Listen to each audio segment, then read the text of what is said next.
Can't see. Ready? Ready? Ladies and gentlemen, the national anthem.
Please be seated.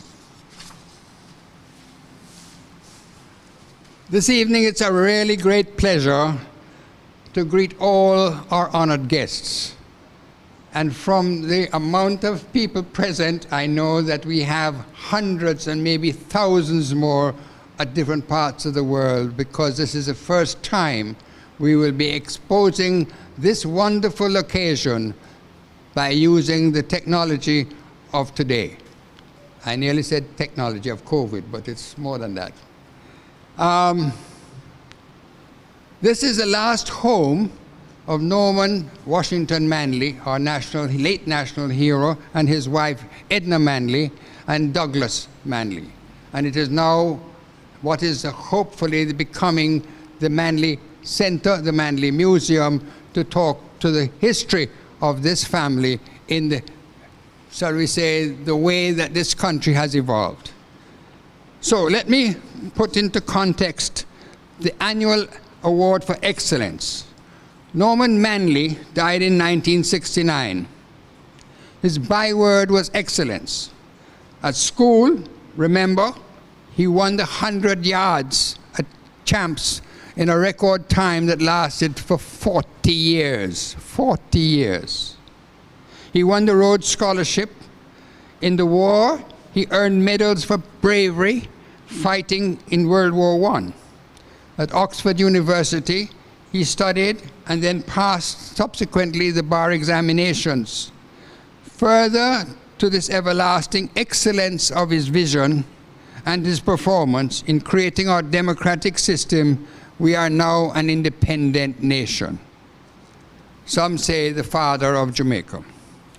It was this understanding of his life that the Norman Washington Manley Foundation, after he died, determined that once per year we would select a significant category of endeavor from that era, and from time to time to select an awardee, a Jamaican, who had conducted his or her life in such a way that it would be for the betterment of the nation.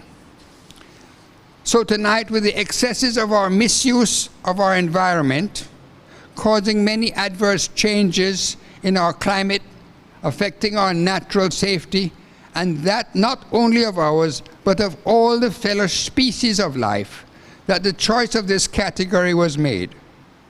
Tonight, it is simply to make the award of excellence to one who has spent much of their time and effort to the protection and preservation of our environment. And of course, one of the things that we have to do is to turn off our phones. 1 second, I'll be with you in a minute. And I think that's a guest who is supposed to be here but is not able to attend. So, before I close this greeting, may I encourage all now and in the future to understand a concept that we have not yet really practiced, that of emulating role models from our communities. Let me share two thoughts of my commitment to try to emulate two of our heroes. The first is Paul Bogle. I am from his parish. He lost his life with hundreds more in leading the struggle for social justice, which we enjoy today. The other was Norman Washington Manley, as the first leader in the world to stop trade with South Africa. That was then a nation practicing the apartheid principles. These two national heroes, role models for me, and their principles have guided me through my life. May understanding of our heroes and awardees be guides to yours and to all future Jamaicans' lives. Tonight, at the end of this program, we hope to present you the names of those who have been previously awarded this honor. So please let us all learn from their life histories and their successes as to what is excellence and the service to our people and a nation that we must be proud of. Let us go back to our communities. Simply put, it takes a village to rear a child. It is imperative for us to bring back the practice of this proverb. It is now time for me to invite and to name this year's awardee to join me. Her name, for the tremendous work that she has done, is none other than Diana Elizabeth Mcaulay.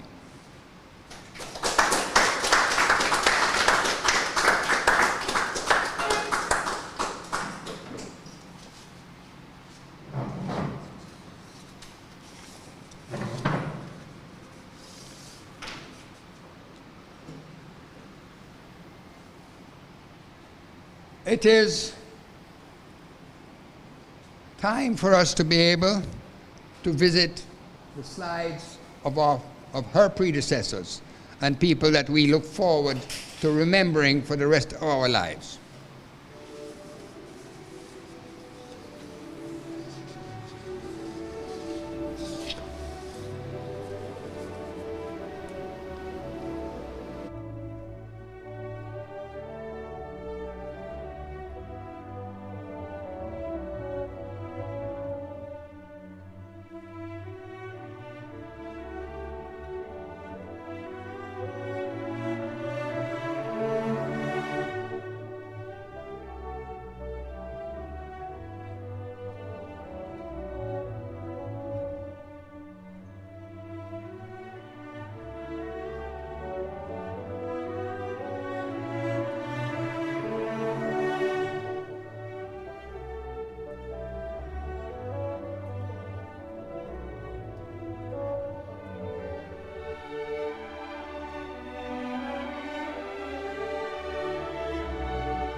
Time officially our latest awardee, Diana Mcaulay, and this is her. Fast forward. Stop. You can't get it.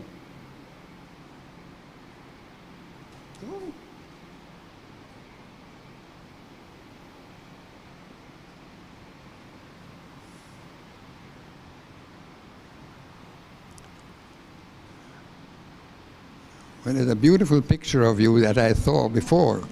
So I'm hoping that you can find the picture.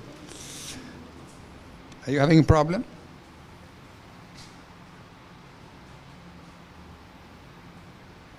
All right, while you look for that, I'm going to take the pleasure of now inviting.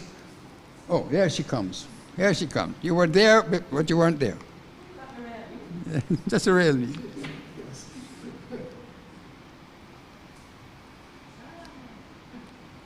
2021 Norman Washington Manley Awardee, Diana Mcaulay, for environmental preservation and protection.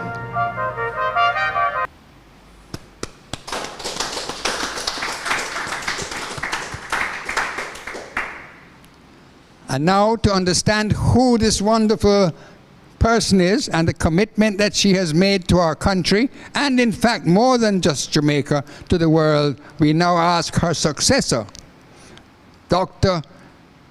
Moody, Dr. Teresa Moody, now the chairman, the CEO of JET, Jamaica Environmental Trust, to come and give us the citation of Diana Mcaulay.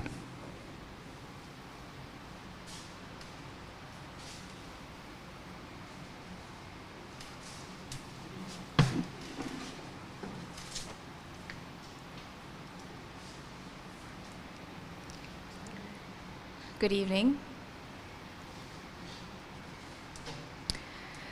Diana Elizabeth Mcaulay, a successful general insurance executive and creative writer worthy of note, took her house guests to the Palisade Strip to enjoy the experience of watching the sun set from that vantage point. The spectacle in the sky was as lovely as ever, but the reality on the ground was that the coastline had become a garbage dump. Waste, mainly plastic material, was everywhere. Somebody needs to do something about this was the immediate thought of the woman we honor today.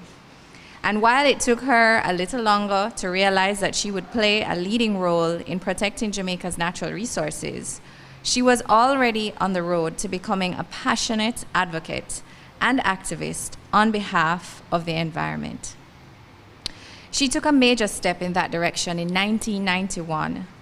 Joined by others who shared her vision and enthusiasm, she founded the Jamaica Environment Trust, an organization with a mission to protect Jamaica's natural resources using education, advocacy, and the law to influence individual and organizational behavior and public policy and practice. After holding top leadership positions at JET, including volunteer president, she retired as Chief Executive Officer in December 2017. The report in the Jamaica Observer newspaper of her impending departure from office described her, described her as Jamaica's foremost voice on environment protection. It was an accurate description of her work, for during her time at the helm of JET, she has led a range of efforts, mainly in education and advocacy, and JET has become one of the strongest and most effective non-government organizations in Jamaica. In the field of education, the organization developed a schools environment program, SEP, to serve both students and teachers since 1997. At its peak, SEP was in 1/3 of Jamaican schools. Teachers benefited from professional development workshops and field trips. They received training in integrating environment issues into the school curriculum, and students got hands-on experience in tree planting, waste management, doing research projects, and presenting creative displays at annual award ceremonies. At another level, public education for the general public was identified as an area that needed to be addressed. The level of ignorance and apathy was challenging. Environmental issues would have to come in from the cold of media, inattention. With innovative programs and persistence exemplified by the leader, presence in the media increased significantly. From 1994 to 2002, our award recipient wrote a popular weekly column in the Daily Gleaner, in addition to numerous press releases, articles, short stories, novels, studies, and various papers. She was constantly writing and speaking about environmental issues as JET focused on fulfilling its mission. Over the years, public education campaigns have been conducted to address priority concerns such as waste management, recycling, and selected places, animals, and of course, beaches. The most successful refreshing attention getter was the acclaimed No Dirty Up Jamaica campaign, addressing the problem of littering by making good use of animated videos, public service announcements, posters, and social media content. Not surprisingly, JET instituted coastal cleanups and has led them for almost 30 years. Since 2008, the organization has been the coordinator of international coastal cleanup which has attracted numerous volunteers, over 12,000 participants in 2019, and generated a high level of public interest. Unfortunately, participation has been affected by the COVID-19 pandemic in recent times. Supporting communities affected by environmental problems such as the impact of bauxite mining, natural disasters, and various development issues has been a large part of JET's activities. Training in how to conduct environmental monitoring and advocate on their own behalf has been fruitful. One good example is Harborview, where the Citizens Association, after 15 years of work and a legal case, got the malfunctioning sewage plant fixed and a plant was constructed. JET gives close attention to reviewing official environmental documents with government and private sector stakeholders, ensuring that environmental concerns are recognized and addressed. Written comments on the environmental and impact assessment process are submitted. Dialogue is facilitated among community members, government and industry stakeholders, and there is follow-up on complaints of affected communities. JET has undertaken several significant research projects, producing studies and reviews, and the organization continues to make inputs in national policy. The most recently completed study is Red Dirt, which deals with matters relating to the bauxite industry. Several successful national campaigns have been conducted, including Save Goat Islands and Keys and Pellew Island in Portland. In 2017, the government announced that it had decided on a boundary for cockpit country, a decision which JET and the cockpit country stakeholders group had been advocating for years. Under the leadership of our award recipient, JET succeeded at the major task of pioneering environmental jurisprudence in Jamaica, having filed successful legal actions against the government of Jamaica in important cases, such as Pear Tree Bottom and Palisados. Today, we bear witness to the person who led the way to these great achievements. She has sat on several boards and committees, including the Natural Resources Conservation Authority, and continues to be the environmental representative on the Partnership for a Prosperous Jamaica, chaired by the Prime Minister.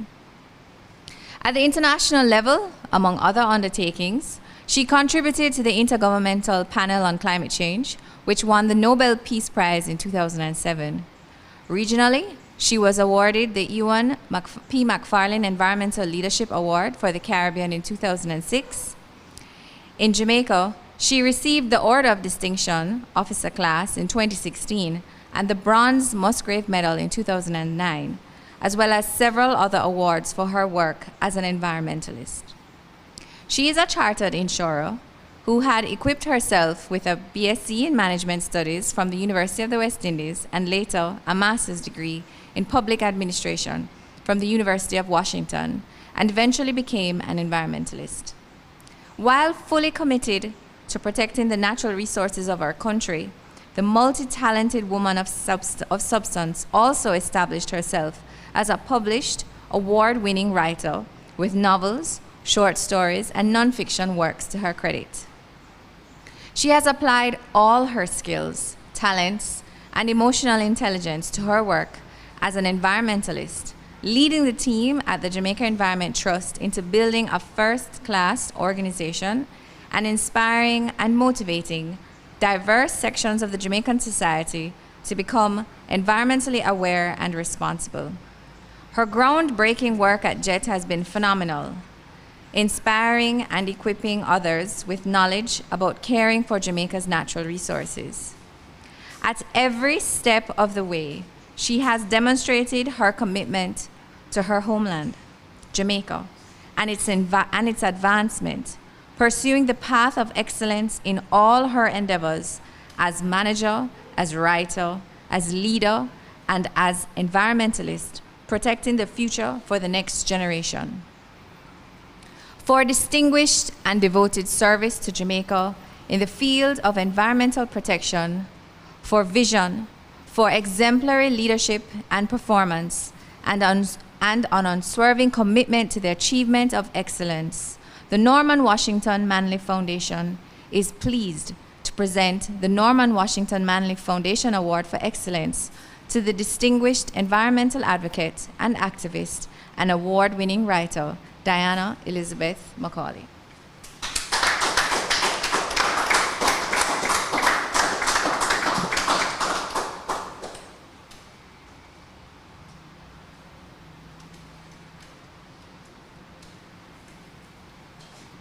I take it we all think we know who this lady is.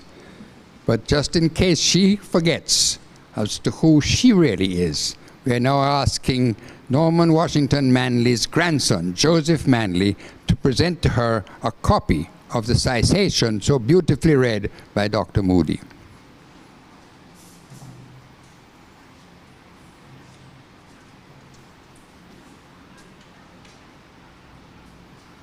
And we expect that it's put on the wall so nobody else forgets it.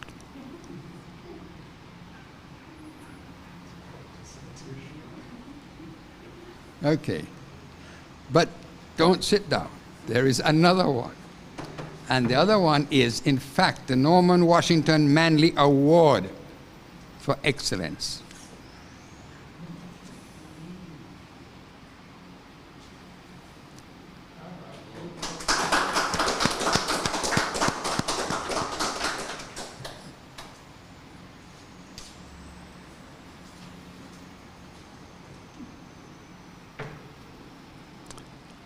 Ladies and gentlemen, and all who are watching through this program internationally and who will watch it in the future for the rest of time, as long as YouTube works, we now invite Diana Mcaulay to address us.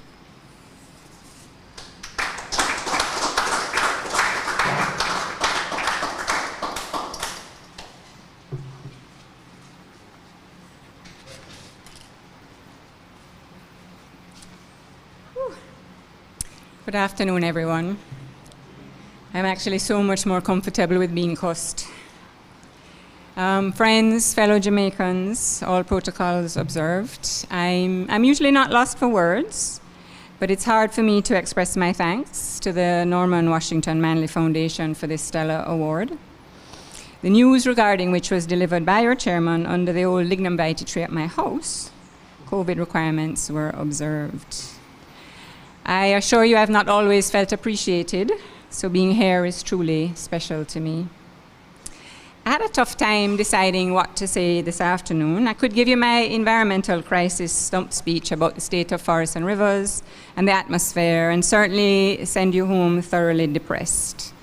Or should I speak about how it started for me, a little of which you've already heard, or look back at my 30 years as an environmental activist? Or should I delve into what it means to be from a place, rooted in a place? Since I couldn't decide, you're getting what I believe is called a wide-ranging address. But what you're not going to get is a laundry list of solutions, because I've become wary of listing these, since for me it seems clear that the problems stare us to the solutions. If we're polluting rivers, cutting down standing forests, we should just stop. Beginnings then, you've already heard that my environmental journey started on the Palisados Strip, where I had been taken by my own parents in childhood to enjoy the simple pleasures of that time. What the citation didn't say was is the thoughts in my head when I confronted this pile of garbage on the strip. It was not just litter, it was construction waste as well. And I thought, how could anybody drive a truck onto this beach and tip out its contents?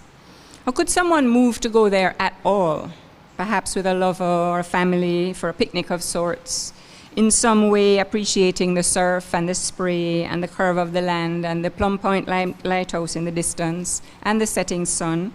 How could they leave their chicken boxes and styrofoam plates and glass bottles right there on the beach? And yes, I thought somebody should do something. A little bit about Palisados. It was a narrow strip of sandy hummocks holding Kingston Harbor in loose embrace. The geologists and geographers call it a tombola, which is a sand or gravel bar that connects an island to another island or to the mainland. And as you all know, the historic town of Port Royal is at the end of the spit, and the Norman Manley International Airport about 1/3 of the way down. Maybe you don't know that it's old, about 4,000 years. Port Royal was once an island among a group of small sandy keys until early coastal engineers added wooden palisades to the keys, hence the name, palisades, palisados, to trap the sand of the longshore drift, and the islands became joined together. Always part land, part sea, palisados came and went over millennia, nourished by sediment from the Hope and Cane rivers further up the coast, torn away by storms, rent by earthquakes, ever in motion. Sand dunes grew and vegetation took hold. Hurricanes breached it, returning Port Royal to its island status twice in the 1700s. And in the 1930s, the native vegetation, which by then was well established, was removed, and 20,000 coconut trees were planted by prisoners. All died. And there's still a monument to this on the Palisados. Look for it next time you go out there. In the 1950s, following Hurricane Charlie, which devastated Jamaica in 1951, a groin field was built to defend the narrowest part of the spit. For nearly 60 years, my lifetime, the groins, a bit shorter than my lifetime, the groins protected the thin part of the Palisados. Men fished from them. The Palisados Road was built, widened. The airport was constructed, and the road led through sand dunes and cacti to the wetlands to the by then quiet fishing town of Port Royal. It is, perhaps was, a natural place right on the doorstep of the city of Kingston, there for all of us to enjoy. So the Palisados became a symbol for me as well as an actual place that I loved, because it tells an old story of how land is built by rivers and the sea, by weather, and by the restless earth itself, as well as the more recent narrative of how a rocky, salt-scorched place is colonized by plants evolved to live in harsh environments, and how despite its apparent barrenness, it is still a place where tiny hollows in driftwood or rocks condense fresh water for birds and insects, a place where marine turtles still come to lay their eggs. Of course, you have to be interested in that kind of narrative to see the way it is written upon and within the landscape. You can also visit the Palisados and see nothing of this. You can think only that the road needs to be wider because the sea is too close, that it needs to be developed. As the National Works Agency officer memorably put it on the occasion of turning about 1/3 of it into a pile of rocks, torn from some other part of the island, nature needs to be saved from itself. And that is how too many of us regard our land, as having no value beyond what it grants to us, we careless human beings. We have no interest in the land's story or in the lives of its non-human inhabitants.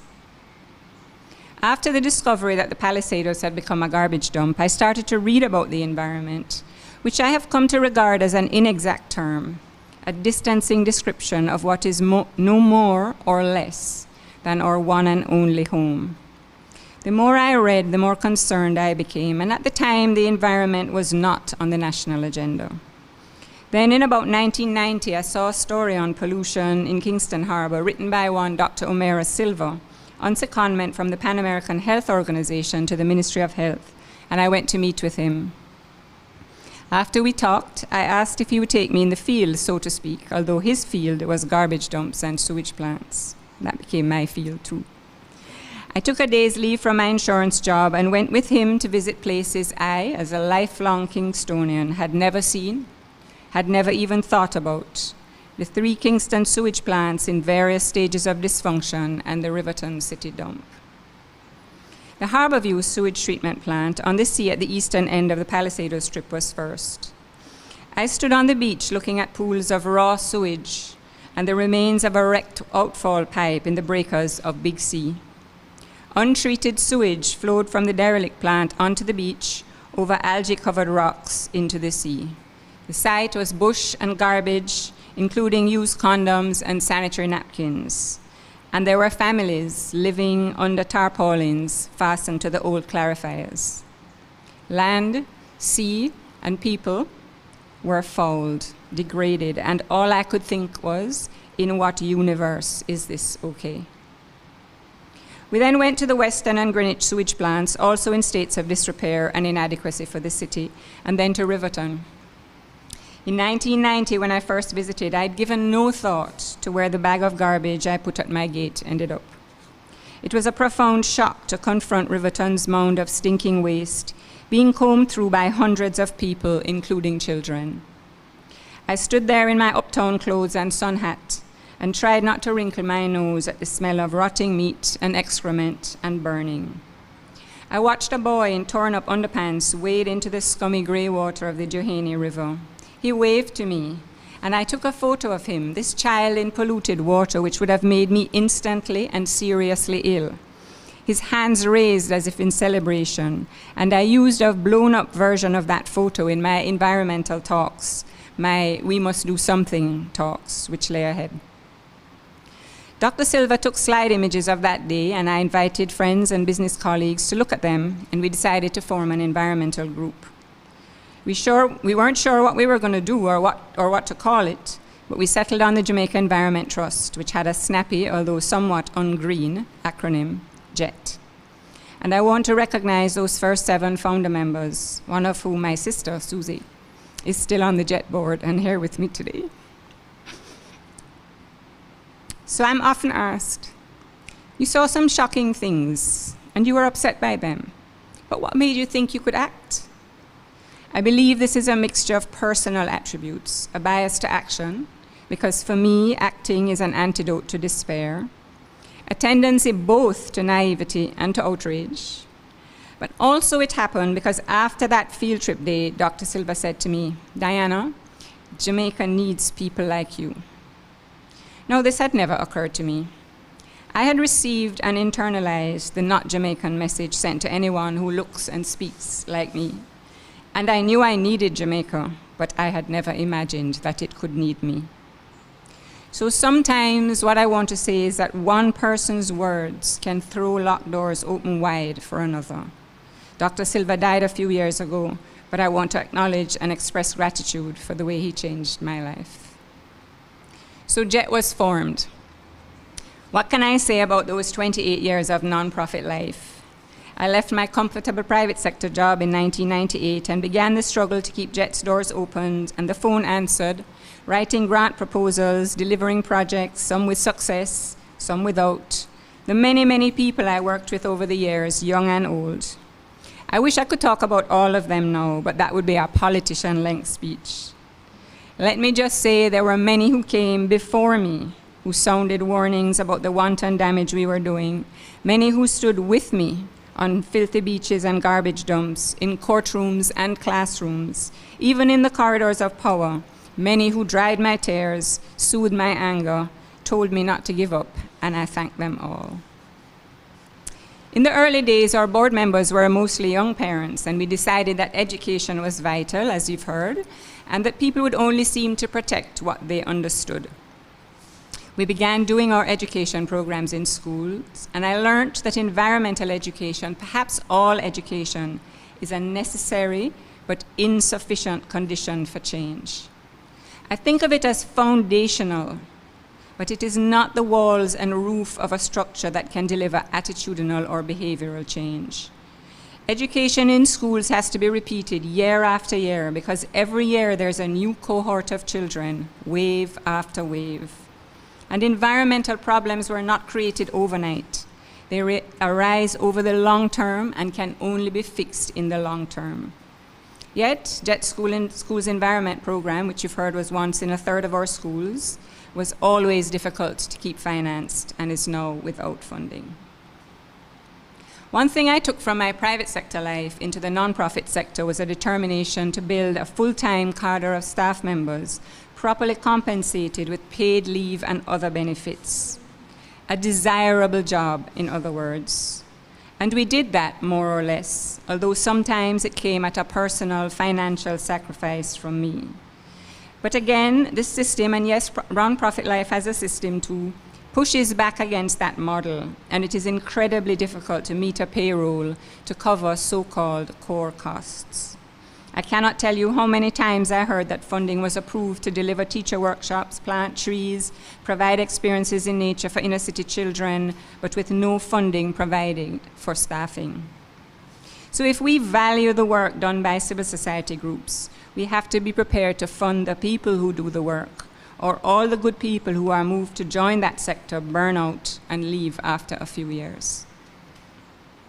After about 10 years of leading JET, I was frustrated. I had written possibly hundreds of letters, sat on dozens of committees, written numerous grant proposals, attended countless meetings, and yet I still witnessed natural resource after natural resource fall. It used to be said about me, oh, her heart's in the right place, but she has no training. That's when they weren't saying, oh, she's just a jumped-up secretary. I had never left Jamaica for any length of time, and I applied for and received a Hubert Humphrey Fellowship to spend an academic year at a U.S. university, the University of Washington in Seattle, as it turned out. I hoped to get some environmental qualifications, but there I discovered I was not a natural scientist because my interests were too broad. So I ended up studying public administration and environmental policy. And I learned about the early days of the US environmental movement, their use of litigation to bring about change. And after 2 years, I returned home with a new determination to file environmental legal cases to build environmental jurisprudence in Jamaica. That is a step that took me and JET into advocacy and activism, the latter being something of a critical term in the Jamaican context, not merely meaning someone who talks and acts, but colored with the taint of political activism. Activist too often connotes troublemaker. And that's something I want to pause on, the need for us to encourage and celebrate citizen activism. I mean, what? Do we want people who are not active, who do not speak up for what they believe in, who are too afraid of the real threat of victimization and therefore lapse into silence? Do we not want the engagement of our people who, to quote the late American Congressman John Lewis, stir up good trouble? I came home and JET filed our first public interest legal case, along with another NGO, the Northern Jamaica Conservation Association, and 4 individuals from the Runaway Bay area, argued pro bono by Queen's Counsel Dennis Morrison. The case concerned the hotel that was eventually built at Pear Tree Bottom on the north coast, although the court delivered scathing judgments regarding the public consultation process.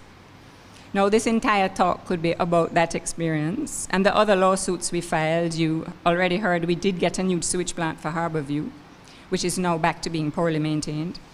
But here was the most important lesson for me. The law is a powerful tool, but only if you pick it up and use it. And rights can be written down on paper, but they only exist when we assert them. Filing legal action against the state is considered outrageously radical. But isn't that what the courts are for?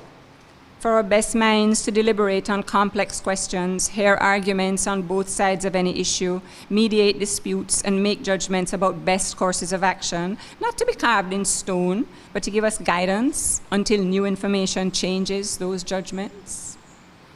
Filing an environmental case made the newspapers, of course, and this taught me about the importance of advocacy, of speaking out, of bearing witness, of being prepared to say, no, I object, you can't do that, not there. And if there is one proposal for JET success I will accept, it is that we did lead, did participate in, did contribute to putting the environment on the national agenda. In the early days, you could hardly get a reporter to take a call. Today, they are the ones calling. Advocacy means speaking to others, and from the very beginning I spoke. First to friends and family, yes, risking the rolled eyes, first to my own connections. Because people listen first and foremost to those they know and trust. But then I talked way outside my comfort zone. I walked around with huge photographs mounted and covered in cling film of eroded beaches, burning dumps, garbage-filled gullies. Then there were slides and a slide projector. Today, laptops and PowerPoint and drone footage easily disseminated via social media. I spoke to children in school assemblies, high-level private sector moguls in New Kingston hotels, committees of government, parliament a few times, community and student groups of all kinds. Sometimes drove 3 hours to speak with 3 people. I talked to fishermen on beaches, coal burners on the edge of forests, older people whose quality of life was diminished by commercialization in their communities, to farmers displaced by bauxite mining, ordinary people who just wanted to visit their own coastline for a sea bath, denied to them by ever-increasing walls, barriers, gates, and fences. And mostly, I felt helpless. Strangers would call and they would say, "Do something, Miss Mcaulay." Once, when I outlined the long list of hurdles, a woman snapped, "What good are you then?" Feeling impotent was the heaviest of the burdens. Of course, there was criticism, often of the ad hominem variety. I was characterized as screeching, lobster-eating, Chardonnay sipping, ivory tower-dwelling member of Jamaica's elite on a program to keep regular people out of my favorite places. I was called a racist and a terrorist. At a public meeting, a man told my husband, Fred, who's with me here too, without knowing who he was actually, that I should be tarred, feathered, and run out of town. Once at Yui, a young man said, "You say, I like you. You want to keep us living in a cave with bear, bullfrog, and peeny wally." He kissed his teeth in disgust, stood, and walked out, followed by others. The faculty member looked embarrassed. All like me? What did he mean? All environmental people? All women? All whitish women? All uptowners? I resumed my talk, but I heard the shake in my voice. Didn't Norman Manley talk about fixity of purpose? I had to dig deep to find fixity of purpose. I want to say something about the regulatory framework for environmental protection in Jamaica. The Natural Resources Conservation Authority Act was passed in 1991, the same year JET was formed, so my environmental life is roughly the same length as the life of our main law. We were excited back then at the prospect of an overarching law. Since then, however, there have been 12 environmental ministers, including 2 prime ministers, and 14 different environmental ministries. The environment has been paired with planning and production, tourism, public service, housing, land, the office of the prime minister, local government, health, water, climate change, economic growth and job creation, urban renewal, and various combinations of those things. We call the Environment Ministry the Pilgrim Ministry. There are at least 15 statutes governing the environment that are not administered by the NRCA, and at least 24 state agencies exercising environmental functions. In 2001, the NRCA was merged with the Town and Country Planning Authority and the Land Utilization Development Commission to form the National Environment and Planning Agency, which still has no governing statute. The current labyrinthine structure has the main environmental regulatory bodies reporting to the Honorable Prime Minister in the Ministry of Economic Growth and Job Creation, while there is a separate environmental ministry, the Ministry of Housing, Urban Renewal, Environment and Climate Change, headed by the Honorable Pernell Charles Jr. This is not a regulatory framework which can deliver effective results.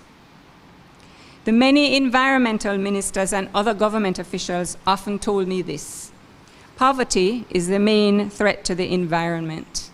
It's a mantra, an article of faith that is trotted out without understanding or nuance.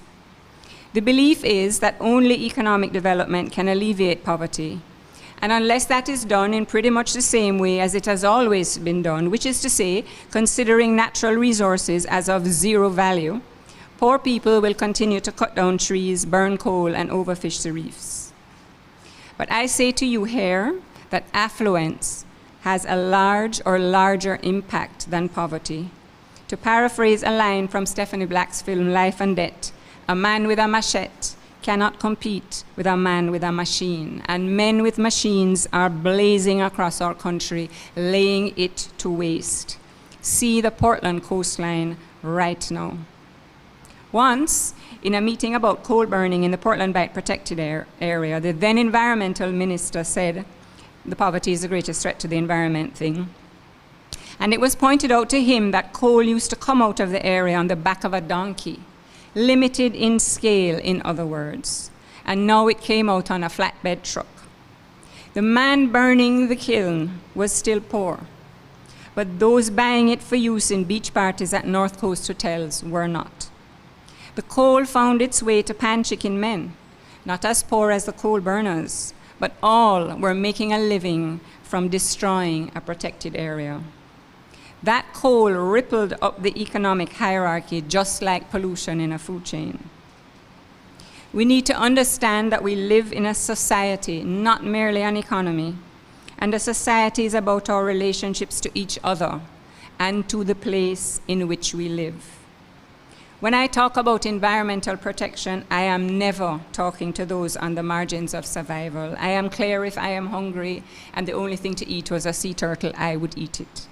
I am always talking to those in positions of influence, power, and leadership, those granting permits to deplete and degrade nature, the countryside, land, air, and water, when everyone, regulator, technocrat, environmental consultant, activist, advocate, investor, private sector manager, every uninterested bystander knows that the promise of monitoring and remediation will not be kept. Vision 2030 points out the problems: 94% of our forests disturbed, 20% of even forest reserves impacted by human activity, all watersheds degraded to some degree, many severely, all major rivers receiving pollutants, effluent and silt, 30% of mangroves lost to hotels, housing and roads, beach erosion, the island awash in plastic, flooding with every rain, deteriorating and highly degraded coral reefs, overfishing, rampant urbanization, poor air quality, very poor sanitation. And now we face the ravages of the climate crisis, not something we caused, but a crisis that threatens our entire civilization. Not if, but when, and soon. Yet, what are we about to do? Continue extraction by a sunset industry, bauxite, in the watershed protection area of a major river, the Rio Bueno, harming the rural lives of communities, people who grow their food and our food, treating the occupants as sacrifices for an industry that we have never, not once in 70 years, seriously evaluated its benefits and its costs. We draw a line on a map and say this is not cockpit country, so it's okay to mine it. But the people who live there say it is.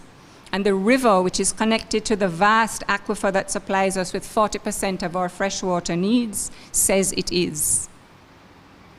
Peter Esbute once told me, history is spatial, takes place somewhere, and here is where ours has happened. So I want to close by honoring some of those places we've already lost, somewhere in the process of losing, and all of those still with us. Places we may yet hope to visit with our children and grandchildren, places where our history, however tragic, unfolded, places that ground us, tell us that we are home. Palisados, the Port Royal Keys, Great and Little Goat Islands, Portland Bight, the Pedro Bank, Pello Island, Blue Lagoon, the St. Thomas Morass, the Negril Morass, my hometown of Kingston, now being made over into a heat island for the motor car, the lost sand dunes and beach at Helsha, the Blue and Jonquil Mountains, the uplifted fossilized coral reef at Bengal, cockpit country, the gift of all our rivers that we channelize, pollute, sand mine, and think we can train as if they are poodles. I can't make a complete list or we'd be here all night, but I ask you, if these places, the plants and animals that live there, the shape of the land, the breezes, the smells, the sounds, the way they make us feel, if these are not worthy of our stewardship, our love, and our protection, if these are not what make us truly Jamaican, what is? Thank you.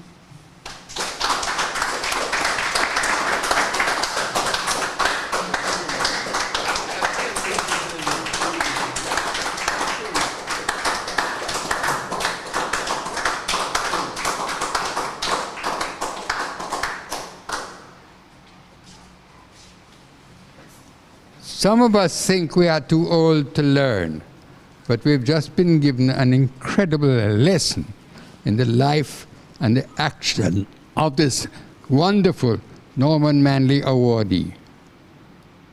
We have to learn tonight that we are of one people. We all count, and everything we do must be to preserve everything that we have inherited for all of us and for our future generations. Diana Mcaulay, thank you. Ladies and gentlemen, I now have pleasure in inviting Della Manley to be able to prepare and sing a song for us which she created in honor of the Jamaica Environment Trust.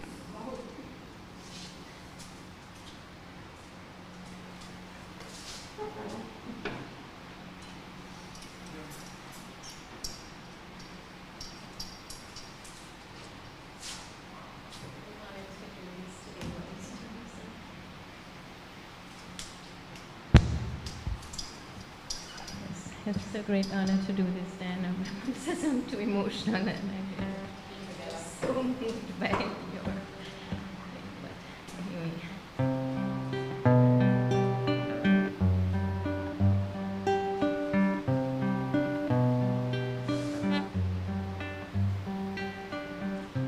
I can't tell you how it began, nor could I say it was part of a plan. But in the shape of industry, we went beyond the boundary. So I set my heart across your sky. Hey, can you give me one more try? And you say to me, take good care of me. I am river, I am sea, I am the air you breathe. I'm beneath, I'm above, everything you love. Take good care of me. There's no telling when this will end. We can't see past the next bend. But as long as this world keeps on turning, I'm on the ride for the journey. So I set my heart across your sky. Hey, can you give me one more try? And you say to me, take good care of me. I am river, I am sea, I am the air you breathe. I'm beneath, I'm above, everything you love. Take good care of me. Take good care of me. Take good care of me. Thank you for your work, Bennett.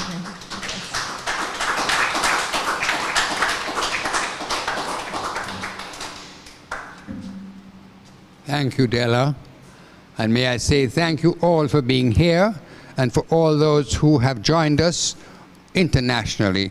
Please remember the lessons of tonight are for all of us. Thank you, Della. Thank you now. All. There's some refreshments on the veranda, and you are welcome to join us.